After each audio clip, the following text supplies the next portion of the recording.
Well, welcome everyone. My name's Sarina Campbell and I'm going to be chairing the event today. It's very nice to see you all at this centenary event where we're very lucky to have Margaret, Rustin and Andrew Balfour speak to us about psychoanalytic perspectives in childhood and parenting. So for 100 years, the Tavistock and Portman has been proudly at the forefront of exploring mental health and well-being. From attachment theory and infant observation to applying psychoanalytic and systemic approaches in varied settings, our ideas have led to changes in care, education and beyond. And our Centenary Festival is really celebrating our history and exploring contemporary issues in relation to identity, relationships and society. So we'd like to welcome you all today. So just to introduce Margaret briefly, it's quite a big task because she's been a leading figure in the field of child psychotherapy and child psychoanalysis in the UK. She's a lifetime honorary consultant child and adolescent psychotherapist at the Tavistock, and she was head of child psychotherapy here for 23 years. And she's been responsible for the expansion of child psychotherapy in the UK and for developing the doctoral programme here. And she received the first award for an outstanding contribution to psychoanalytic education from the British Psychoanalytic Council in 2009. So I'd like to warmly welcome Margaret. And we also have Andrew Balfour, who qualified in clinical psychology at UCL, and trained and worked as a psychoanalytic psychotherapist at the Tavistock and has been clinical director at Tavistock Relationships for 10 years and is now the chief executive as well. So warmly welcoming you too, Andrew. So over to you, Margaret. Thank you very much, Sarina. Well, my talk today is called Minds in the Making. Well, giving a talk at a centenary event makes one think about history and look back at one's own personal professional history. I started to train as a child psychotherapist in 1968, so now more than 50 years ago. Before then, I worked in an infant school in North Paddington, an area then housing many recent Caribbean immigrants and their young families. Their housing conditions were cramped and really awful, and the children found the big spaces of classroom and playground and the many books and toys provided for 5- and 6-year-olds in an inner education authority school exciting, but also overwhelming. I worked every morning with a group of 6 children who were finding it especially hard to settle. I got to know them and their families very well. I had a lot of freedom to invent activities, and we were lucky to have a local park at the bottom of the road where I could take the children, a piano and other musical instruments in the classroom I used, and as yet, no national curriculum pressures about learning outcomes. I could observe the use the children made of this rather free play context, and I found it fascinating. Their relationships with me and with each other revealed such a lot about what was on their minds, and this turned out to be such an individual matter. This immersion in the lives of small children and their community was a great preparation for child psychotherapy practice, which I was going to be doing. I could concentrate then even more closely on trying to understand the individual children and young people I saw. How does one get started, I wondered, faced with my first patient. Of course, what I discovered was that this was different with every child. The physical setting for child psychotherapy is simple. A room with not too much and suitably solid furniture, a set of simple toys appropriate to the child's age, and art materials for their individual use, with a box or drawer where all of this could be kept safe from session to session. Sometimes in the clinics I worked in, one also had some shared toys, such as the doll's house. But the main feature of the session was the individual attention one could offer. Being the object of such close attention can be alarming exhilarating and bewildering, especially if it is unfamiliar. What the psychoanalytic therapist offers is not a structured interview with questions to be answered, but a space in which the child can lead the way in whatever fashion they choose. The therapist's job is to observe and register in her mind as many details of what happens as possible, and to tune into the child's rhythms and methods of communication. What is said is important, but so is the child's use of the room and the toys, their bodily activity, and other non-verbal communication. Many of my first encounters with children over the years have stayed vividly in the mind, and I think they will serve me well as I try to convey the essence of a child psychotherapist's work and explore its purpose and value.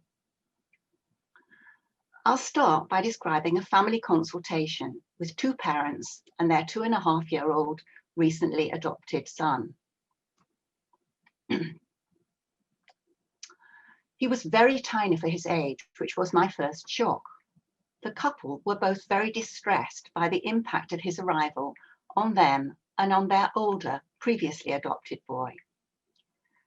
When they had first met him in his foster family, he had been quiet and unchallenging, but he was now a bundle of wild energy, sleeping very little and extremely aggressive towards both objects and his new sibling. He was posing quite a risk to himself and others. Parents were exhausted and close to despair about his unmanageable behavior.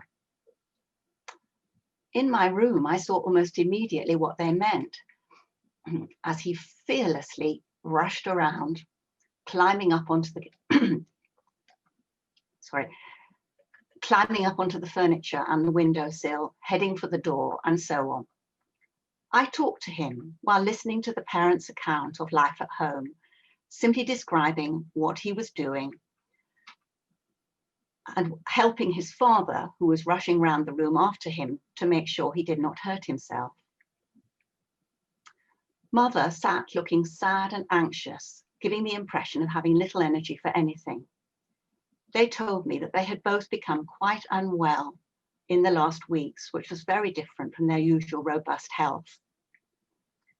After perhaps 15 minutes of this, and after I had made a firm statement that we'd be staying in here for a while to talk, Leroy paused and settled briefly on his father's lap, demanding his bottle from Mother's capacious bag, which was full of toys and baby gear, and then drinking some milk. I had set out some small toys on a low table, including a doll whom I now picked up and sat on my lap, facing outwards towards him. I spoke to him as if speaking for the doll. "Hello, Leroy. How lucky you are to have that nice milk. Your mummy knew you might want to drink here. It does look comfy on your daddy's lap." Leroy's tension began to give way to a more relaxed bodily state as he lay stretched out on his tall father's lap and watched. Then, to my delight and his parents' evident astonishment, he began to play with the tea set I had provided among a range of other toys, and to prepare a drink for the doll who was sitting on my lap. His parents told me he had never played like this before, and that this had been so upsetting for them, as they have lots of lovely toys for him, but all he does is to throw them around.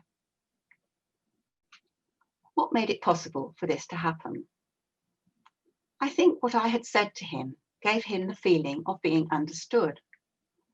In this totally unfamiliar room, and with this new lady, he had felt quite unsafe and afraid, and he had had to keep busy doing things in order to feel a bit bigger and not so frightened. In fact, he was, of course, also making sure that someone was there close by to look after him.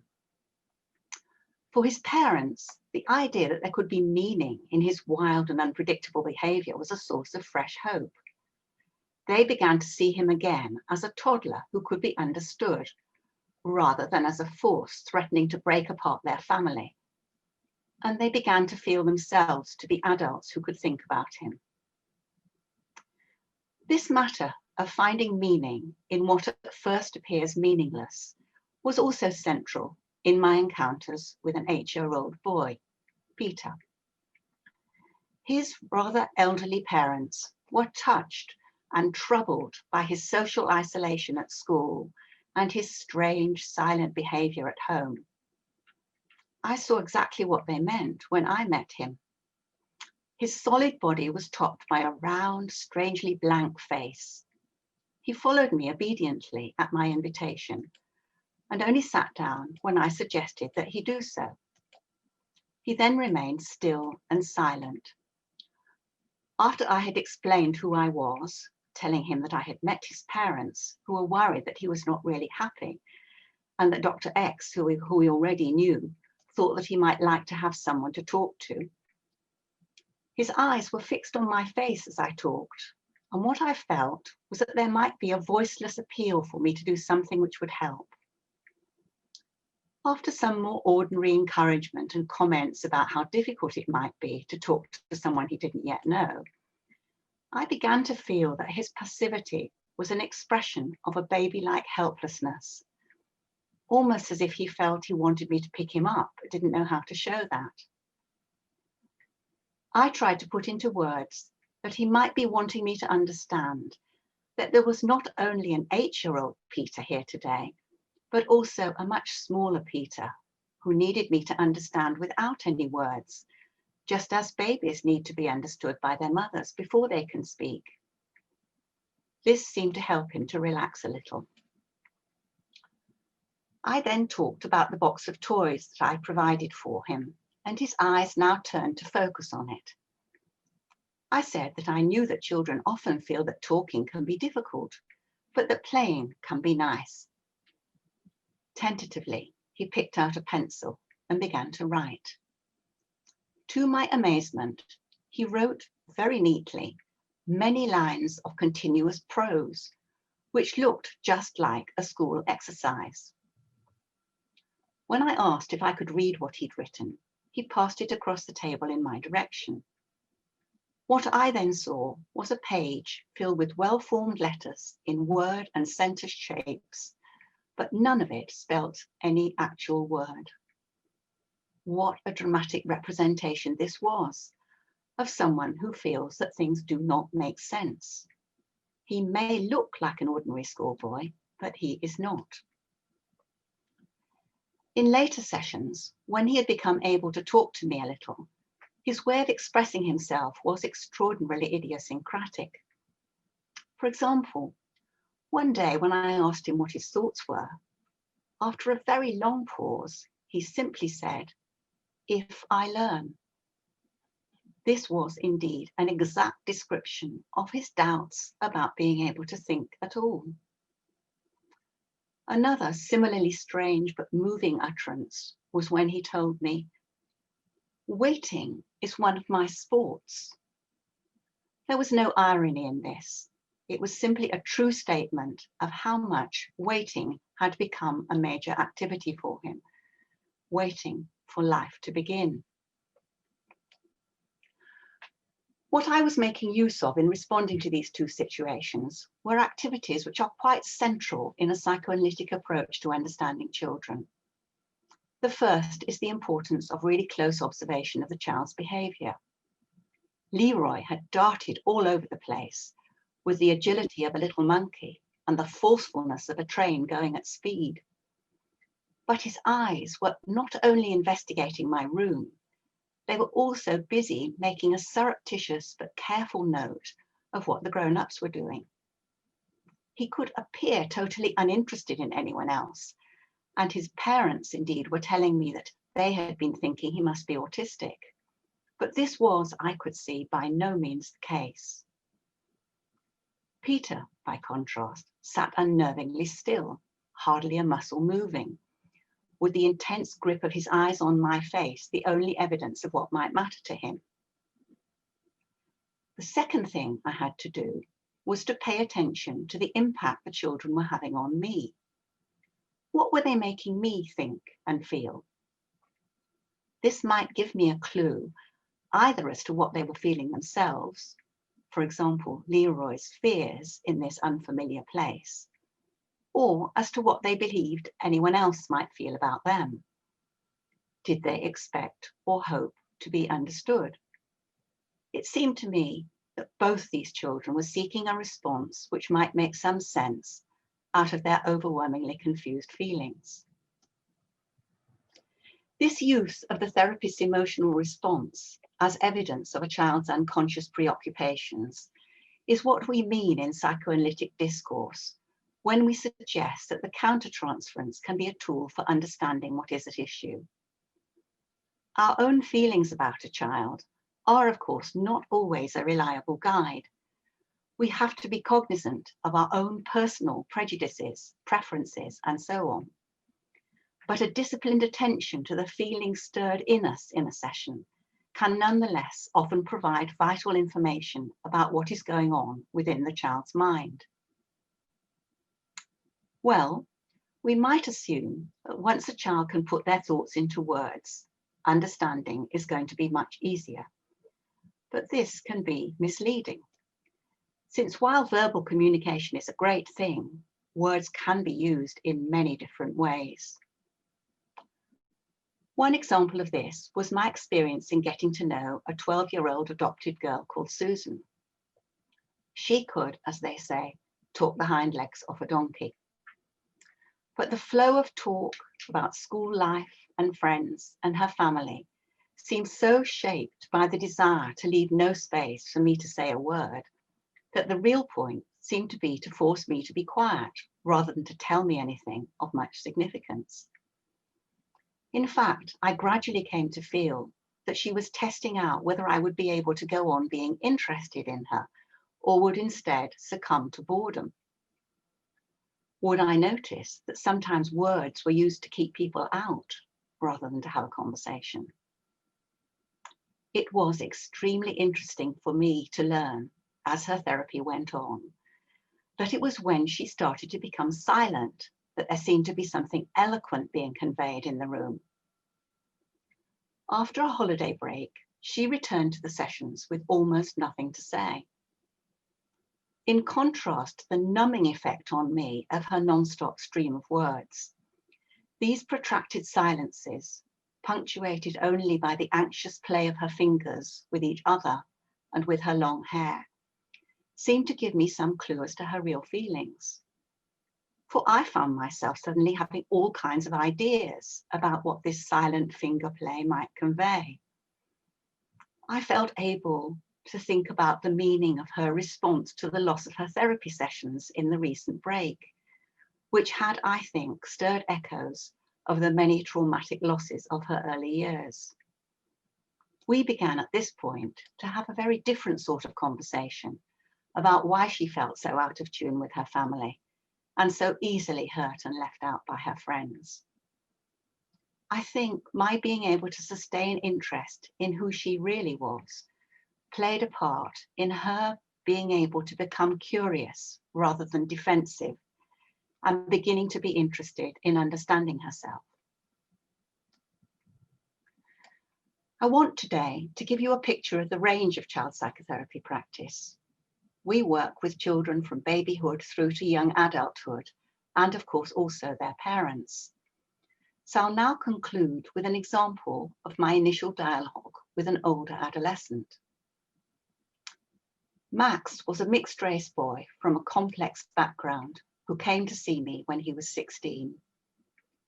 He was in the middle of the sorts of adolescent conflict with parents which looked quite ordinary at first sight, but for him seemed to mean that he might be thrown out of this family forever.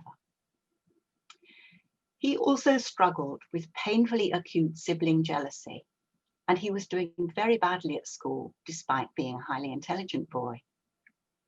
He was quite aware that he was frustrating both parents and teachers and disappointing himself. In his first session, he reviewed all this in a seemingly rather grown-up spirit, making me feel how distant he was from his feelings. He told me he knows that he tends to get stuck, and that this is why he had wanted to talk to someone outside his everyday world of home and school. I thought there was a raw sense of neediness not far behind this super cool surface, and it made me feel that I had to tread very carefully in what I said. In fact, any comment on my part, however simple, seemed to be not quite right, that I hadn't understood exactly what he meant. He also told me several stories of feeling misunderstood by people who seemed to want to help, but in the end were no good to him at all. Towards the end of the session, I suggested to him that he had two opposite feelings. The one of wanting some help with these areas of difficulty in his life, and the other of not wanting it because he feared it might be a disappointment. I said I had the impression that he wanted to be able to sort things out himself and did not like the idea of depending on anyone else. He agreed strongly with this description of the impasse he had presented me with. I then made a proposal to him. Would he like to go on seeing if he could think things out for himself, as he hoped he might, and come and see me again in 6 months' time to tell me how he was getting on? At this point, I seemed at last to have said the right thing, as he accepted my proposal enthusiastically. What followed was an interesting example of the conflicting pressures so commonly felt by adolescents as they struggle with the push for independence and their continuing need for support in the difficult process of growing up. Max returned for the review appointment as arranged, and again had a great deal to tell me about his current difficulties. But we came to just the same point. Although he knew, he said, that he was just as stuck as he told me 6 months ago, he still really wanted to work things out himself and was not ready to give up. I therefore suggested we meet in another 6 months. In this third session, after the second 6 months had elapsed, Max announced that he would now like to have regular sessions. Was that possible? Fortunately, I did have a vacancy for weekly therapy and was therefore able to respond at the moment when he was ready. This had been a sort of mutual assessment across a full year, but it was, I think, worthwhile. Waiting for the time when he was able to accept help rather than to have to reject it in order to sustain his fragile sense of adolescent identity made it possible to continue our therapeutic journey. A more adult part of Max had been mobilized, wanting to work with me in exploring what were long-standing blocks in his development. The flexibility in responding as I did is not an easy thing to manage in current NHS conditions, but in my opinion, it is particularly important to protect such flexibility in work with adolescents. I hope these examples from my clinical experience have brought to life what I see as the essence of the psychoanalytic approach. Most vital is that each case is unique and involves discovery for child and therapist alike. A standardized model of care does not allow for the individual needs of both internal and external aspects of the child's situation to be taken account of. Our background of theoretical understanding of what enables the mind to develop and what can prevent or distort the natural processes of growth, together with our previous clinical experience, is of great value. But it is secondary to the willingness to explore the unknown. This reality of the not yet known is what faces us when we meet someone for the first time. It is this attitude of inquiry which can be of use to those seeking help in making sense of their lives. Across the century of the Tavistock's existence, there has been a strong tradition of commitment to respond not only to the emotional distress we see in the patients who are referred to the clinic, but also to contribute to the health of the wider community. One expression of this was the post-war development of the new profession of child psychotherapy, which has gradually become a nationally recognised specialism from its tiny beginnings in the same year that the NHS was born. Another central component in the clinic's thinking has been how to make use of psychoanalytic understanding beyond the consulting room. From this have grown many initiatives for both consultation to and direct work in schools, nurseries, GP practices, baby clinics, and hospital wards. This expanded field has, of course, also led to a diversification in the scope of our education and training work. What we have found is that the openness to seeing what is going on within and between people and giving the time to explore its meaning has proved just as useful in these many contexts as in direct clinical work. Thank you. Thank you. Thanks, Margaret. I suppose what really strikes me is the importance of really being able to stay with not knowing in order to be able to find meaning in these communications that you write about, which I think we'll hear more about when we hear Andrew's talk. I wonder if we should just take a few minutes just to see if there are a couple of questions. I know there are 750 of you, but if there are a couple of questions that anyone wants to ask before we hear from Andrew, and then there'll be more time for questions at the end. And I think Law and Ghazal put in the chat that you're to type your question into the chat because I can't see you all, so I won't be able to see if you raise your hand. So there's one question here that says, how do you maintain your emotional resilience? Margaret? Well, that's a large question. I think I'd like to say 2 or 3 things in response to it. First of all, we all work as part of teams, and without the team around us to do the clinical work we do, we simply would not be able to do it. And of course, in work with children and families, that particularly means that if one is working with a child, one depends on somebody else to do some work with the parents, or vice versa.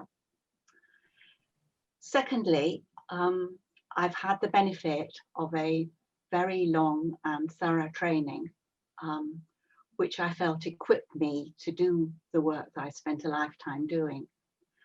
And during that training, I learnt how central was the support received from the supervision from more experienced people. And I have found in my own work that one really needs to continue to have supervisory help, for forever. I've always wanted to have somebody that I could talk to about the difficult things in my clinical work. And I think that's really crucial. Finally, as part of the training that I did, I had a lengthy personal analysis, which I think is really the background to all my thinking, because I think it gave me the chance to understand myself, my strengths, but also my weaknesses, and to be able to draw on my own experience in useful ways. Thank you. I think someone called Ivang has asked a question. Laura, you were going to unmute them.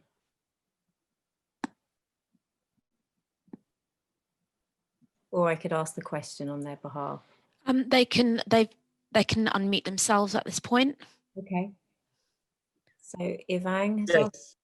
I have unmuted myself. Hi, Margaret. Lovely talk. I work mostly with adults, mostly with the parents, and I wonder,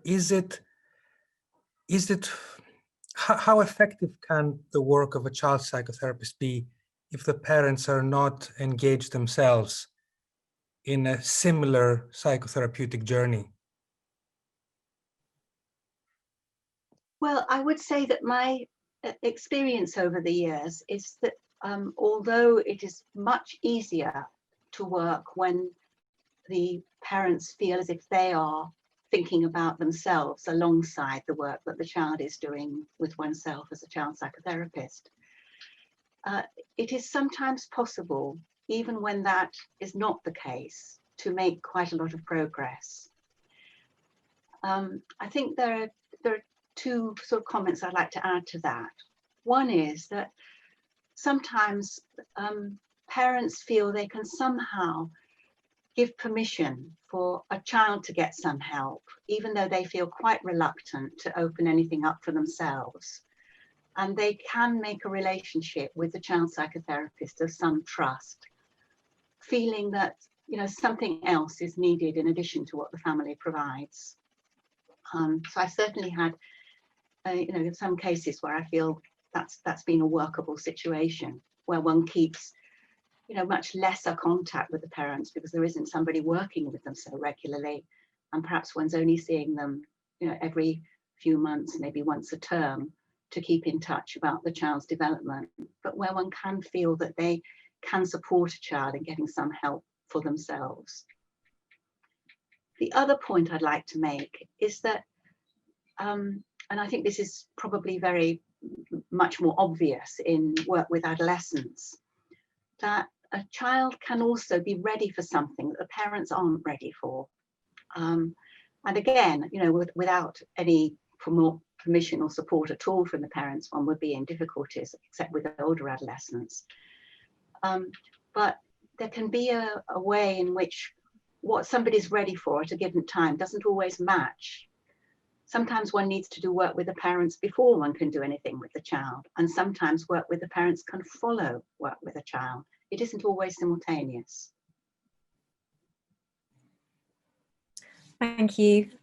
I think we'll take one more from Shila Rashid.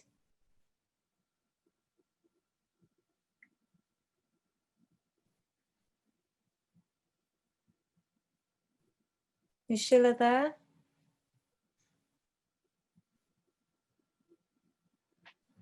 Maybe she's nipped out, I can't see.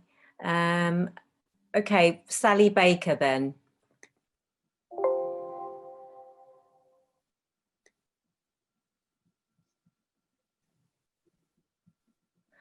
I'm tempted to ask Shila's question because it's in the chat. So Shila said, Margaret, you spoke about the interest in your own history. What in your history contributed most to your interest in the world of the child?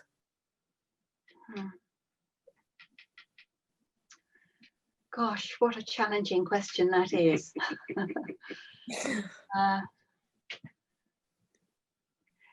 Well, I think I'll say two things. I think I grew up in a family which was certainly interested. I mean, I was lucky to have parents who were interested in me and interested in the sort of particularity of me and what I might want to do with my life. So I think I was given a lot of support. I think I also remember very clearly in very early adolescence, maybe when, you know, just that is sort of 11, 12 year period, suddenly thinking, you know, what I'm really interested in is what I rather portentously called at that time relationships. I mean, it sounds extraordinary, what a sort of big-headed word for a child of that age to use, but I think I was onto something. I was interested in what was going on between people. And I remember, for example, one experience I had at school where I was extremely fond of a particular teacher who, to my great shock, left her job when I wasn't at all expecting that. I was assuming I was going to be going on being taught for her for the future. And I had the shocking experience in the sort of school assembly where this teacher's retirement was announced, of realizing that I was in tears.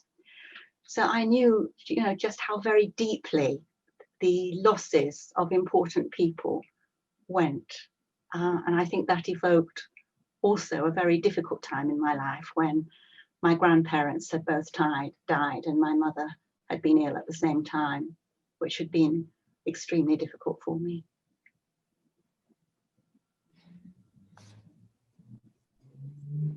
Thank you. There you are, Sheila. Okay. All right. Thank you. I think we'll move on to hear from Andrew, and then we'll gather more up at the end, more questions at the end. So continue to put them in the chat. Okay, Andrew, thank you. Okay, thanks very much. And thanks very much, Margaret, for such a wonderful paper. Picking up the last point really about relationships and what happens between people. I'm going to be talking about, the title of this talk is Between Partnering and Parenting, Psychoanalytic Approaches to Working with Parental Couples. Couples often come around the time of becoming parents, perhaps unconsciously perceiving the psychic challenges the arrival of a child will bring, often expressing the poignant wish that they won't pass on the problems they had in their own families when they were growing up to their children. And they're not wrong in recognizing the importance of this, as research shows us that the quality of the parental couple's relationship is crucial in shaping children's outcomes, their health, well-being, and long-term development. For many years, this was held to be only an indirect effect, consequent on the impact of couples' relationship difficulties on their parenting capacity. But now, the research evidence confirms what I think psychoanalytically we always knew. There is a direct impact of exposure to parental relationship problems on children, as the external atmosphere of the family becomes internalized as part of the inner lived world of the child, often then reproduced in their relationships with others. Indeed, there's now a convergence of evidence from developmental and social research, as well as from our consulting rooms, which shows us that the parental couple relationship is the crucible of our mental health, for children as well as for the adults themselves, perhaps the most important site for the intergenerational transmission of mental health. And when parental couples do seek help, how do our services tend to respond to them? Well, often rather than being offered couple psychotherapy, they'll be referred to a parenting program. Parenting work has been more acceptable and much more commonly available than couple psychotherapy in most British settings. But within our NHS Child and Family Services, I think it's really the only intervention that is routinely available to parental couples, even though parenting programs don't directly address the parents' relationship difficulties. And we know how counterproductive it can be to undertake parenting work with a couple who are in significant conflict without attending to the couple relationship issues themselves. Indeed, family relationship problems were amongst the most frequently cited issues by children of all age groups who contacted a leading charity, Childline, over the past year. And a survey of children's mental health services that we undertook at Tavistock Relationships suggested that parental couple difficulties might be the main underlying factor in over half of all the cases they were seeing. Resistance to allowing a couple focus into health and social care settings means that our human services tend to have an atomized focus on the individual in isolation, with siloed working evident in the chasm that exists between the worlds of adult and children's mental health. And yet the couple relationship is at the heart of the family, and this has been recognized in the work of Tavistock Relationships since its inception as the family discussion began in World War II, at a time when the social disruption of war had wreaked profound problems on families across the world. In the UK, government funders are now becoming more convinced by the powerful research evidence which shows the impact of interparental conflict on children's long-term development, as well as the effectiveness of couple-focused psychotherapy.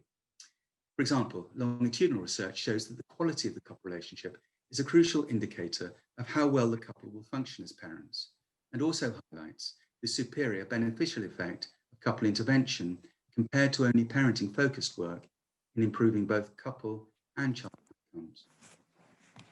The building research evidence base is now shifting the position of couple psychotherapy within the mental health field. And we can now unequivocally state that entrenched and unresolved interparental conflict is profoundly damaging for children's development. And we can also demonstrate that we can intervene effectively to improve the situation. And yet, despite this research evidence, interventions that seek to help the couple relationship are still the poor relation to those directly targeting parenting skills. Why should this be? Anxieties about intervening with the adult couple often run very deep. It can be a daunting business, facing the clinician with complex feelings to do with our own experience of couple relationships and of negotiating the original parental relationship of our earliest years. At Tavistock Relationships, we often get referrals from social workers and others who are engaged in parenting work, but who start to feel out of their depth if issues to do with the couple's relationship start to come into the therapy. This reluctance to attend to the couple relationship can be found at all levels, from the individual worker to commissioners, policymakers, and of course, couples themselves. Indeed, problems with children or parenting issues can often be the ticket for couples' entry into therapeutic services. Sometimes in our projects, when trying to encourage people who hitherto may not have had access to relationship support, we found it's more acceptable to offer parental couple help rather than couple therapy. And of course, where there are family problems, children can often be the ones who act as lightning conductors for this. Behavior may be unconsciously intended to draw attention to the family's need for help. Offering services for couples with a focus on their role as parents can sometimes make it easier for them to come for help, and it can then become acceptable over time for them to allow the focus to shift to their relationship. Nevertheless, within the clinical work, it can be a delicate balance, moving from real and important parenting concerns to an engagement in troubled couple dynamics, which themselves interact with, which shape and are shaped by children's problems. I'm going to discuss a clinical case in a minute to illustrate this, but first let's just think for a moment about some of the developmental challenges that face couples in being parents. As I've said, what we often see, I think, clinically is that couples become parents hoping to do things differently in their new family and not to pass on intergenerational difficulties to their children.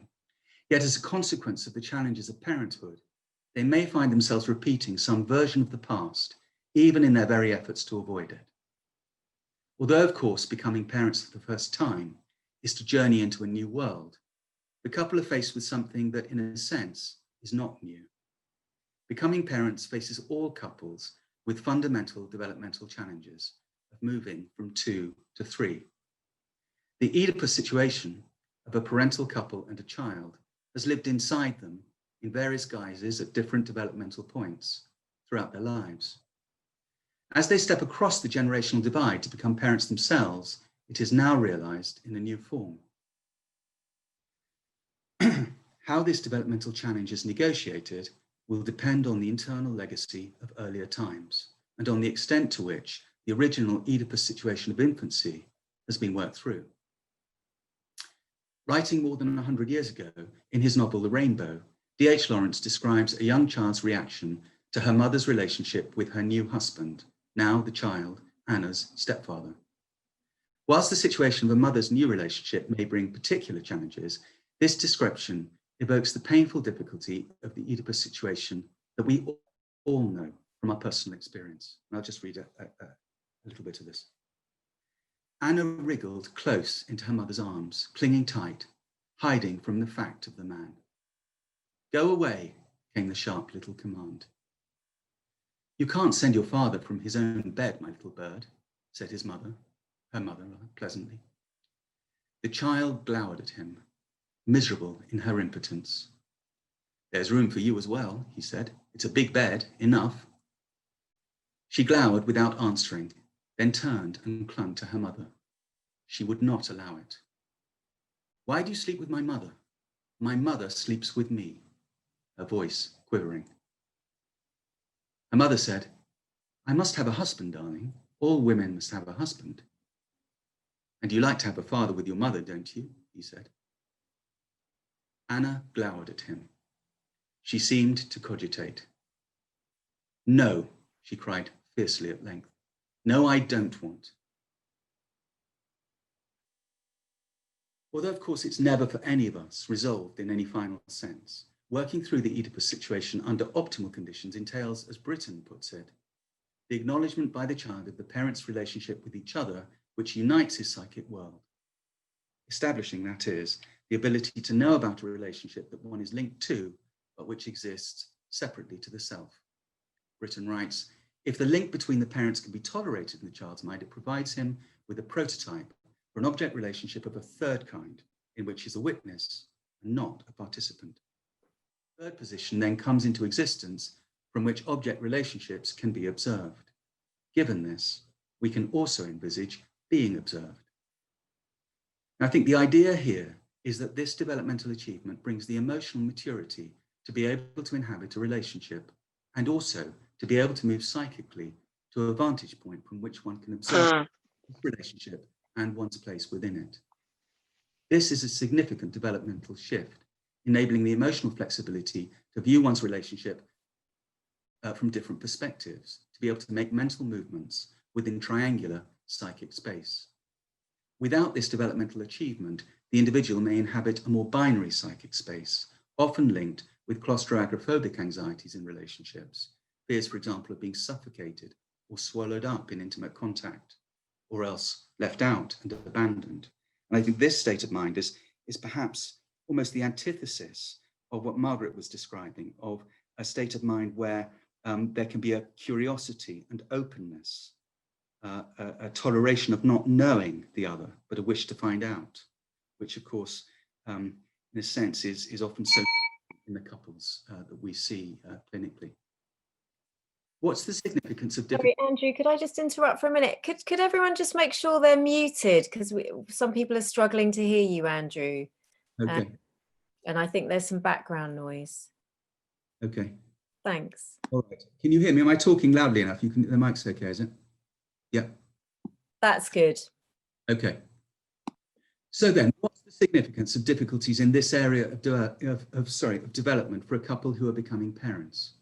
Problems in negotiating the original Oedipus situation will make a difficult business of entering into the triangular situation of becoming a parental couple, which means that their relationship will struggle to function as a creative container, the adult partners, and for the baby who enters into this relationship with them, and the normal fluctuating inclusions and exclusions of adults and child in shifting permutations of coupling, of mother-baby, father-mother, father-baby, which are characteristic of family life, will be difficult to tolerate. As part of the legacy of such developmental difficulties then, the couple may feel at an unconscious level that they can't both be parents and a couple, that there cannot be a couple with their own separate life and a child. Couples with problems in this area may present as parents who are entirely focused on their child and as though they themselves do not exist as a couple. Or conversely, they may take up an exclusive preoccupation with their relationship, excluding the child. Whilst on the face of it, these presenting issues look somewhat different, they share a common underlying factor: the developmental difficulty of inhabiting a triangular relational situation where the parents have their own relationship, which is separate from, but linked to, the child. Contemporary psychoanalytic accounts describe in developmental terms how the legacy of early difficulty in the dyadic link with mother may be the anxiety that psychic intercourse, the bringing together of two psychic realities, will be catastrophic. For the adult couple then, the consequences of difficulties in this area of development are linked to underlying fears about intimate relating, which can compound the problems of tolerating, working through the Oedipus situation. These analytic accounts help us to understand how, in working with couples who are struggling with this kind of developmental difficulty and presenting with problems in being parents, the task is not only to understand their problems in managing the threesome, parents and child, but also to think about how these link with the difficulty of being a twosome, the anxieties about coupling within the parental couple's relationship with one another. Okay, so I'm going to give a case example now. That's the theory, but I should say that in the interest of confidentiality, this is anonymized and it draws on a number of amalgamated cases, which I hope still gives the essence of something authentic. And the other thing I want to say at this point is that although I'm describing an analytic case with a nuclear family, if you like, I believe that these ideas have a much wider relevance to other settings and configurations of relationships. We might think about relationship issues between whoever might be the primary carers in a child's life, which might include grandparents or others from a wider network. And we might think about being alert to different kinds of Oedipal configurations at different developmental stages. For example, when the first baby arrives, claustrophobic aspects can be part of postnatal depression, and father may feel more on the outside, so leaving baby and mother in a more claustrophobic position. People here this evening may be working in all kinds of diverse settings, and I think parents may be helped by having these ideas in mind and their anxieties understood as part of different ways of working with them. Excuse me. The work I'm going to tell you about was with a young couple. All of the early sessions focused on their child, a son aged 12, and his problems. It felt as if to exclude him as the main focus of preoccupation would be catastrophic in some way. And the only version of a couple that was allowed was an anxious, worried parental couple. Though it seemed in this early phase that there was some useful work done in exploring their difficulties in parenting their son and thinking about his developmental struggles, I feel in retrospect that I colluded with avoiding thinking about what was happening with the adult couple in the room. In this period, they presented as a couple living parallel lives, focused on their child. It seemed that their reparative efforts to ensure that he didn't have the depriving experience that they had had themselves as children meant that they had to sacrifice their own needs, and in so doing, maintained the sense of deprivation that they had felt all of their lives. It seemed that their anxieties made it impossible for them to hold on to the sense of themselves as a couple, that they couldn't be partners as well as parents. On one occasion, when at last they were on a rare evening out together, their child phoned them and said, would they come back because he was feeling bad and needed them. When I queried this, they both said with some pride that they didn't hesitate but offered to come back. There was no thought that they might be able to help him and also hold on to their evening together. They again had to give up what they had as a couple and put their child at the center. We should be grateful. We're so lucky to have a child, they said. This mirrored the experience that they shared growing up as children of being subordinated to their parents' narcissistic needs and reproduced now the experience of supplying the needs of others, but neglecting their own. I felt I could see how this expressed what Mary Morgan has termed a shared unconscious belief, that there could be no parental need put ahead of a child's, that one set of needs could only be met at the cost of the others. This was felt as an unquestionable reality. Putting the child first and abnegating their own needs was something that any good parents would do, they asserted very vehemently. It was not a belief that was open to being questioned or thought about. When after quite some work with them, they could start to reflect on this, it did then become possible to explore painful feeling linked to this wish not to repeat their own experience growing up, to make sure the children did not suffer in the same way that they had in childhood. Although both went along with this belief, at times the resentment about it was felt within the couple relationship, where he would express his frustration at having to give up on things he wanted, and she would resent his doing so, she resenting his resentment, so to speak. Together, it seemed, they enacted a conflict between the competing needs of parent and child, so that what might have been a conflict internal to each of them as to how to compromise between these conflicting sets of needs that any parent must negotiate, this became instead a polarized and static fight, one which expressed the fantasy of a zero sum, where one person's needs could only be met at the cost of another's. In the stasis of the battle between them, they expressed the fantasy that any change in this situation would be a calamity, abdicating in this collusion any thinking about their anxieties, about their own psychic development as individuals and as a couple. What started to become clear was that the usual dynamic of their relationship was that she was in retreat whilst he pressed in. The settled pattern was that she was seen as the one who rejected intimacy, whereas he wanted it, knowing always that he could rely on her to reject him. This captures something of how a couple's defenses can fit in a complementary way. On the one hand, looking very different. She is not needing intimacy, he pushing for it, and so providing an illusory confirmation of the adage that opposites attract.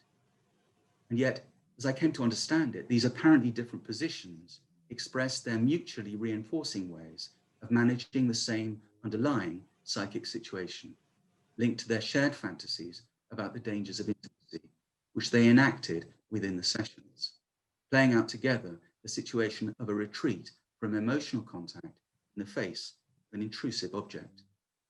What became apparent at this point in the work, a manifest presentation of problems with the three-cornered Oedipus child, were anxieties arising out of difficulties which were felt between the parental couple. Fears in particular of claustrophobic invasion and psychoanalytic annihilation of self, which emerged as a shared belief about what entailed. As the work went on, when I moved away from the parental focus, I found it was hard to get space to think in the session, and I could feel under pressure to line up with her or with him. I had difficulty in making interpretations to them based on my thoughts. Andrew, sorry, your sound's cutting out a little bit. Oh dear. Okay, I'll move closer. Close. If that makes any difference. Really loud, yeah. It might be me moving my, yeah, maybe I'm moving. Can you hear now? Yeah. Yeah? Okay, right. It goes. As I was saying, as the work went on, whenever there was a move away from the parental focus, I found it was hard to get space. And I could feel under pressure to line up with her. I had difficulty in making interpretations to them based on my thoughts about what was happening, as though if I did so, I would wipe out one or other's experience. Sometimes I would be felt to be doing just this, and the normally calm atmosphere would become explosive. Treading warily in a situation where there was little psychic space, in a binary world where I was felt to be either with him or with her. If I understood one partner's experience, I negated the other, and there was only room for one mind, one point of view. An interesting aspect of couple work is that you have a three-way situation in the room, a kind of Oedipal situation, if you like. And I think that this aspect of the setting can offer an opportunity for the partners to witness different permutations of coupling, sometimes seeing the dynamic they're usually caught up in themselves unfold between the therapist and the other partner. And with this couple, I can remember being pulled into a position with him where it felt that one or other of us was going to have our point of view, our way of seeing things, negated by the other. There was no space at that moment for two minds. And in my countertransfer, I felt the anxiety of being psychically wiped out myself.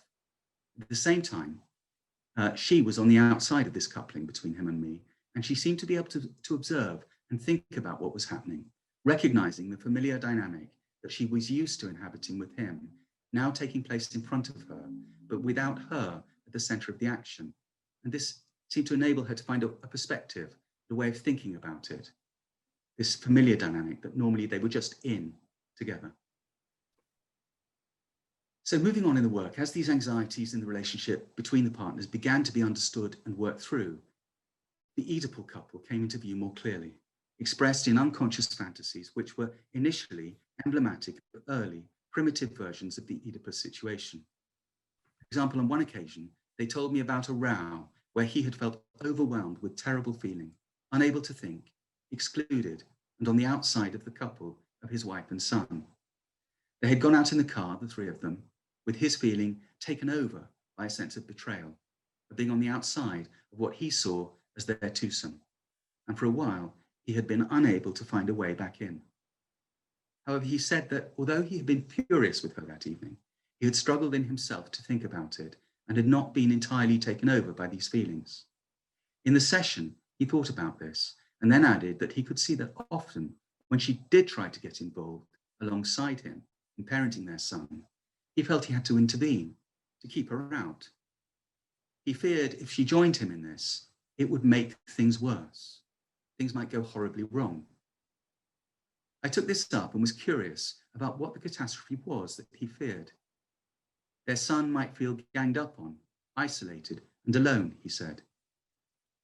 This was an image not of parents coming together out of concern for their son, but one where the parental couple come together in a malign and excluding way. I pointed out to him that this was how he had felt, horribly excluded by his wife and son, feeling them to become such a couple, although he had also conveyed a capacity not to be taken over by his feelings, finding a way eventually to reflect on them. Gradually, the difficulties of encompassing the triangular setting of the clinical situation and the familial one could be worked with, and more psychic separateness and life between the couple was able to emerge. On one occasion, she brought a dream. In this, she was with their son, though they were walking together and her son was a little apart from her. I was giving him some space and he looked different, she said, reflecting on this in the session. It was like I could see him from a different perspective. He looked more grown up. In the dream, she had then found herself in a building, a place where there were 3 large rooms beside each other. She had gone and looked into them, and she had the thought that there was some life there after all. She added, in the dream, it was like I could see my son differently. I was more separate. In this dream, the 3 large rooms alongside each other are perhaps an image of the linked threesome of parents and child, a triangular situation that can now be brought together in the mind in a more benign rather than paranoid way, where the emotional atmosphere of the dream seems to be one of curiosity and excitement, the experience of a new vantage point, where a more separate psychic perspective is brought to life. Alongside this, a clearer picture of their child came into the sessions, and I had a different perspective on him, as I heard not just about his difficulties, but also about his achievements, with parental pride, as well as concerns for his future, expressed in a more ordinary, realistic way. Only when this started to happen did I become aware of how absent their son had actually been in the sessions until this point, as he could now be seen in a more rounded, fully fledged in his own right for the first time. I think this experience was reflective of the emergence of parents who were beginning to function as a creative couple together, more able to apprehend and take in the separate character and life of their son, and to take pleasure in bringing this to life within our work together. So briefly, in summary, for much of the early period of work, I'd had the feeling that the couple were missing from the sessions, coming as parents who were bringing their child, thinking only of their struggles as a parental couple. As I came to understand it, their preoccupation with their son was both a defense against and at times an expression of the couple's core anxieties in their relationship. It was these anxieties that prevented them from coming together as a couple in order to support one another in being partners in parenting. The work I've described, which focused on their anxieties about coupling, was not instead of addressing their parenting problems, but a necessary process of helping to establish a relationship in which the parents could function together as a creative parental couple. Whilst not focusing directly on strategies for improving parenting, couple therapy can help parents to establish a less defensive coupling, a relationship with each other in which they can parent their children more freely. As a potential outgrowth of the therapeutic work, for couples with difficulties in this area of their psychic development, there may be a move towards a more mature experience of the Oedipus situation, enabling their relationship to become a containing resource for them. This is of profound importance, not only for the stability and mental health of the adult couple, but for their children.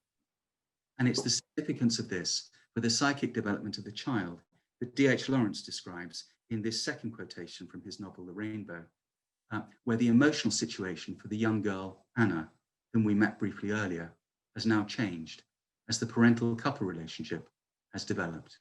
I'll just read a couple of lines. Anna's soul was at peace between them. She was no longer called upon to uphold with her childish might the broken end of the arch. Her father and mother now met to the span the heavens, and she, the child, was free to play in the space beneath, between.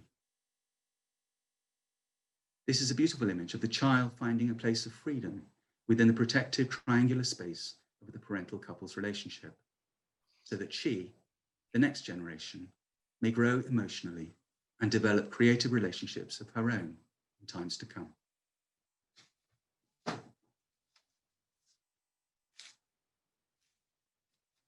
Thank you, Andrew. I think it's really fascinating to hear how the Oedipal dynamic plays out in the consulting room between the couple psychotherapist and the parents.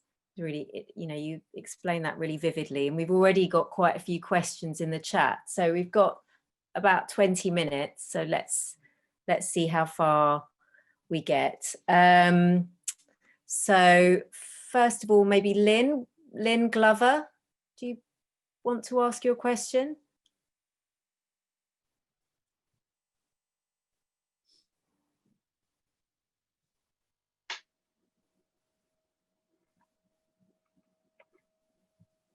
Shall I ask it for you? How does the psychoanalytical approach recognize attachment within the parent-child dyad in regards to how they use their attachment strategies within their relationships? Sorry, can you just repeat the last bit again, Sarina? I didn't quite get that. Yeah. How does the psychoanalytical approach recognize attachment within the parent-child dyad in regards to how they use their attachment strategies within their relationships with their child, I think is what they mean. Okay, I mean, I suppose my associations to that are two, really. One is, you know, what's the relationship between psychoanalytic thinking and attachment thinking? You know? And also, you know, how do you think about the, if I've understood the last bit of it, that's something about, you know, thinking about what, you know, how the parent-child relationship is also thought about within work, which is thinking about what's happening between the parents. How do you manage those, you know, both generations and keep them in mind? And I suppose thinking of the first part, well, I mean, you know, attachment theory is slightly different, but I think there are huge convergences, aren't there? And I'm not an expert on it. Peter Fonagy's written a very interesting book about that. But in terms of thinking about in a specific case, I was thinking about Margaret's point that, you know, attachments, family cultures, the individual experience of each child in the examples that Margaret was giving are unique. And so I suppose in the work with a couple, one is trying to think about, you know, as Margaret described, being open to discovering something about what's unique about the attachments or the nature of the relationship between both parents and child. But I suppose what I was trying to point out in this paper is that actually there can be a kind of, you know, the parents were sort of inhabiting more a sort of in a projected state with their child. There was a sort of lack of psychic separateness and therefore a real difficulty in truly apprehending the child's developmental difficulties. So work can be helping to contain the parents so that eventually they become more able to separate from their child and thence to see their child more clearly. So that's, I suppose, you know, it's not parent work or couple work, it's that you're trying to have the child in mind and help children, help the parents to have the child in mind. I noticed in the chat that someone was asking if they could have an emailed version of your paper, which I know wouldn't happen, but I wondered whether you were going to publish this anywhere or whether it's in your book or... I'm going to submit it for publication very shortly. So okay. You should keep an eye open for that then. Okay. And I don't know if people caught at the beginning, but you've recently edited a book called Engaging Couples, New Directions in Therapeutic Work with Families that people might want to have a look at. Okay, Ross Wither. Fine, thank you.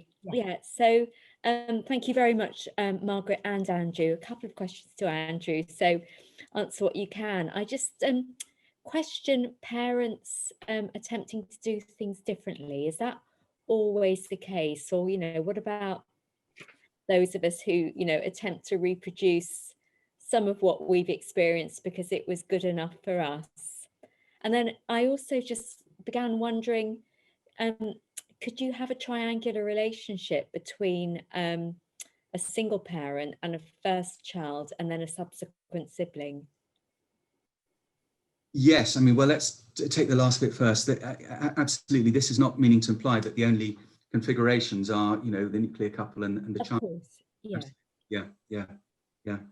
No, indeed. And you know, this could be, I mean, it sounds a bit corny almost, but, you know, you can sort of see it in, I know those of you who have children, who remember when their children were very little, just trying to make a telephone call can be blooming difficult. In a way, that's always seemed to be emblematic of the difficulty of moving, the child tolerating you moving from a sort of linear relationship with them to engage with something other than. That's the sort of triangle. And clinically, you know, you can find that when you're with a patient or a couple or whoever it is, where, you know, it's very, very difficult to tolerate any sort of mental movement that the patient detects. I mean, Britain has written about this, you know, very eloquently, but, you know, what it's like when you try to tell, you know, to make an interpretation about what they're doing, where you're drawing on theory and other ideas, and detect that movement away from immediate experience, that sort of linear relationship. I can't remember the first bit. So the first one is that, do all parents always attempt to do things differently? Oh. You know, what about the choosing to reproduce what you've experienced because it was kind of good enough or not good enough for you? Yes, or even feeling you're not reproducing it as well as you experienced it. Absolutely, no, it's a bit of a generalization, but what I was thinking of is my experience clinically, where people are coming for help because they feel it's going wrong, and where I've just been very struck. So it's a huge generalization. It's just that it's seemed to me sometimes very poignant that there's a conscious longing for this to be a reparative experience, having a child, and to think different. And then the tragedy of feeling, oh God, you know, I'm getting stuck in, these things are gripping me, and I don't know where they're coming from, but they're playing out destructively in ways that echo what's gone before. You know, it's that sort of feeling that I was trying to describe. Thank you very much. I think Fenia had a question as well. I think you could probably go to either of you. Yes, hello. I just wanted to say that in a lot of parenting circles with parents who are actually familiar with attachment theory, attachment parenting, there's a lot of dialogue around co-sleeping. And often the case is that the child dominates the bedroom, if you like. And often the father is, when, you know, he goes and finds a different room in the house to actually go and sleep and be functional the next day. And there's this competition between, you know, in this triad about who is sleeping with the mother. So I just have these thoughts about, you know, there are parents who really want to attend to both, you know, to both doing the attachment parenting that often involves co-sleeping and not do sleep training and such practices, but also want to be a couple. And it's not just about sleeping in the same bed, obviously, but it seems to be dominating their lives. I'm just curious about any input on this thought, or how does this manifest in your work, and how do you negotiate these things? Thank you. Perhaps I could say something about that. Thank you, Margaret. I mean, I think I recognize in the question just now, you know, some of the experiences of, you know, parents coping with very small babies, and the problem of how on earth everybody is to get sleep, and the need for, you know, thinking about that in a kind of pretty everyday way, that actually very small babies are often not ready to kind of manage on their own at night and need to be sharing a bed. It depends on the baby, I think quite a lot, but where there is a sense of a baby that really does find being separated at night very difficult in the early months, there can often be a feeling of there needing to be somebody there. And the couple have to think flexibly about that and try to protect their couple relationship in a way which isn't completely squashed by the needs of the baby. I think the thing that would worry me was when things get stuck. If this goes on for a very long time, then one might start to think, well, that there's a child who's really demanding more than their fair share. I found myself remembering, you know, a personal experience with our own first baby, who made a remarkable comment on one stage when she wanted to kind of come in bed with us as a couple. And what she said, space I need. Well, yes, we all needed space, and how you manage that space really doesn't have one, there's no one recipe to give that, but I think respecting the idea that space for the different relationships that are involved needs to be negotiated and needs to be thought about by the couple as a couple. That's the thing that would really count. Okay, thank you. Just a couple more. Caroline Gluckman.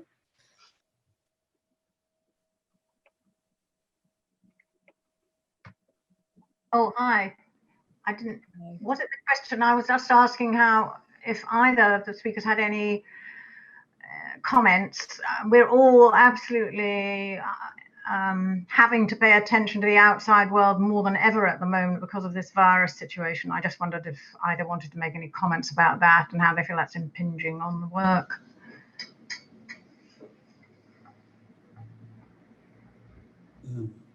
Well, perhaps I could make one comment on that, relating to, you know, how one continues any individual work with a child in the context of the coronavirus, and the fact that most clinics are functioning with a great deal of therapy done on a remote basis.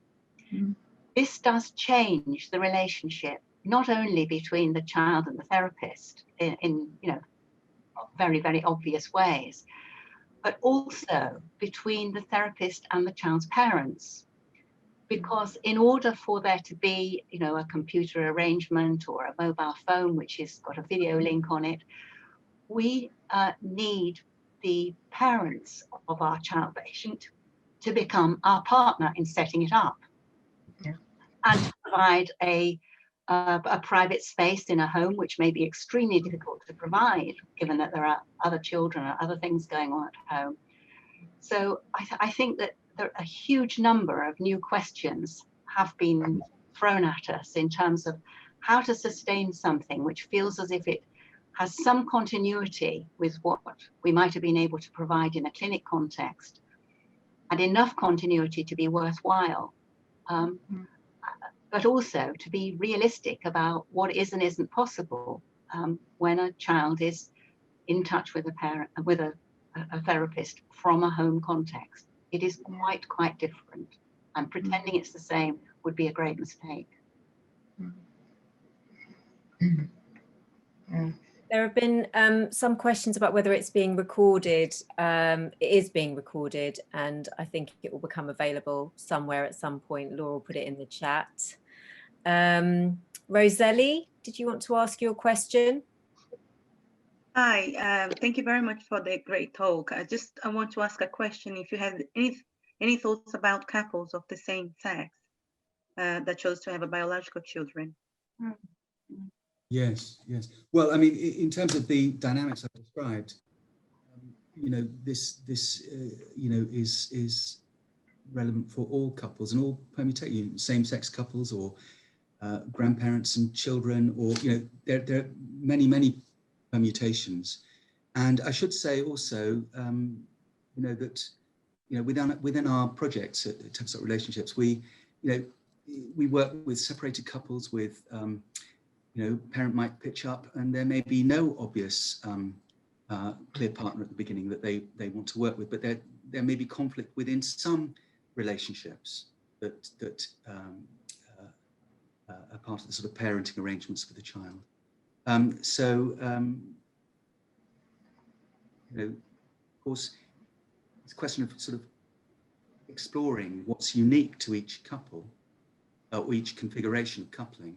But these kinds of dynamics we're describing, and I can see in the group chat somebody's asking you, are these sort of three-way dynamics that I was sketching out in the paper, are they relevant more broadly? Well, I mean, the answer would be absolutely yes. Is that what was in your mind in the question? Perhaps I could just add that a same-sex couple will also mean that there are two distinct and different people. They may share an aspect of themselves which wouldn't be true in a mixed-sex couple, but in other respects they will be different in many ways, and the child still has to negotiate a relationship between two people who are different. Okay, thank you. It's just it was the question was in relation to the child as well, in the the relationship between the child and the child self within the society. Well, I think that can be complicated. I mean, I've certainly done work myself with children who have, who are children of a same-sex couple.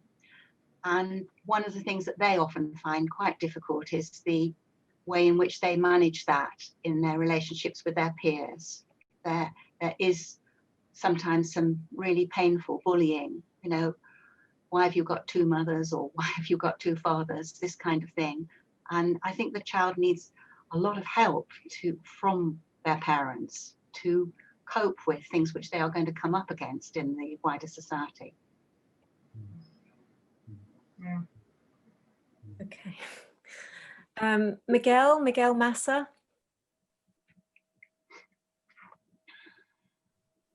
Hello, thank you very much for lovely two presentations. One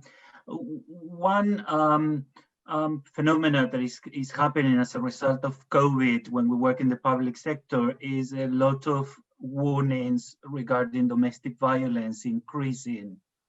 And I wonder, Andrew and Margaret, whether you got any reflection about that aspect of couple and family life that creates violence.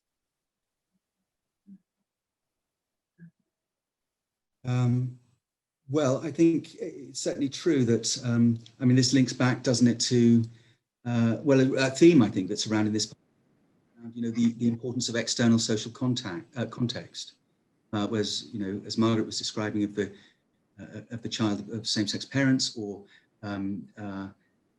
people living under lockdown.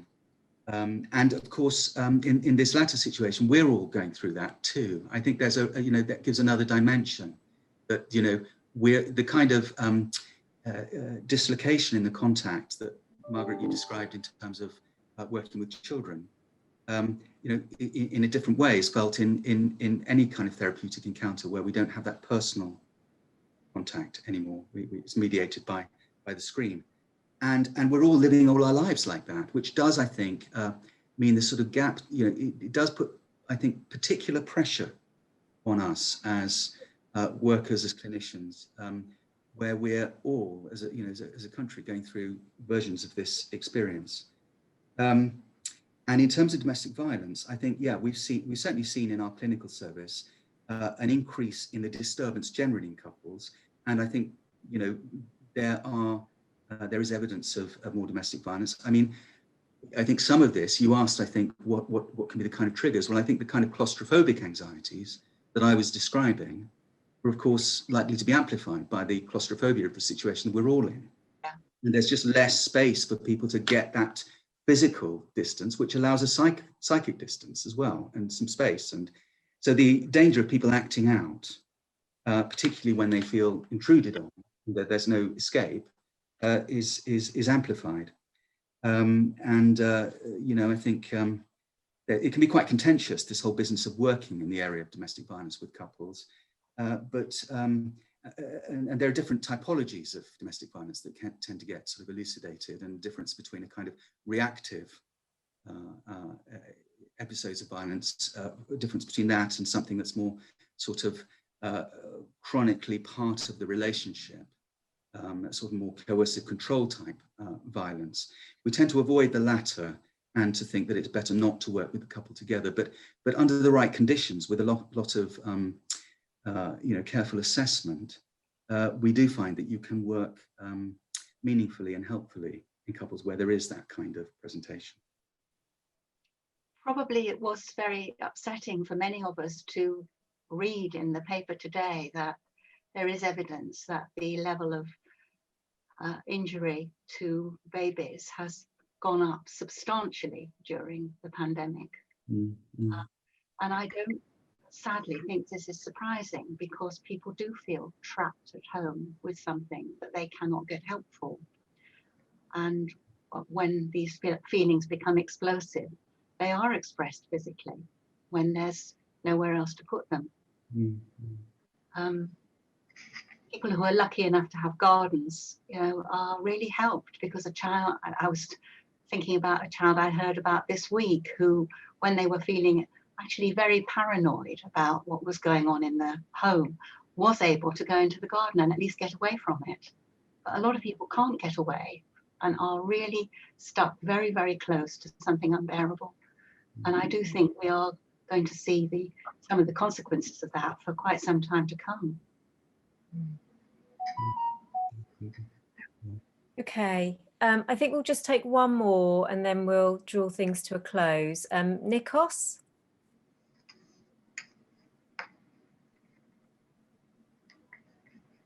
Or shall I? Oh yeah, hello. Hi. Thank you both for this amazing webinar. It was very thought-provoking. Andrea, I was wondering, you mentioned that the parents can be quite anxious, but I was wondering if you could say a little bit more about the meaning or of the anxiety. What are they anxious about? Because I was thinking, are they anxious that if they become together as a couple, they will be identified with their own parents? Is it, could it be that they might be envious about being available parents for their child when they did not have this experience, and whether, the work going forward would entail their mourning what they have not had in order for them to be available for their own child? Thank you. Well, yes, I mean, those all sound, I mean, those observations, thoughts sound like, things that one often may encounter, the difficulty of, I think what you're saying is, how painful and difficult it is to be able to see your children having things that you didn't have, to find the internal resources in yourself to provide them with things that you didn't have, and the kind of internal conflicts that might generate for a couple, for individuals in a couple. I think that's what you're describing. Yeah. Okay. Thank you all for some really thought-provoking questions, and to Margaret and Andrew for some, wonderful presentations. So today is part of a free online festival from the Tavistock and Portman, but we're inviting you to donate to our dedicated charity, the Tavistock Clinic Foundation. And our charity has done some groundbreaking research over the last 20 years, which is furthering our understanding of mental health, such as depression and intergenerational trauma, as well as providing the seed money for innovative new projects. So we hope that you might be able to generously give this evening if you're able to, and you'll see a link in the chat before we end today. And Margaret's a trustee of that charity. So we just wanted to end by saying that and thanking you all. I can see that some people have come from far and wide this evening, even from South Africa. So I don't know what time it is where everyone is, but it's the evening here. So good evening to everyone, and see you at the next event.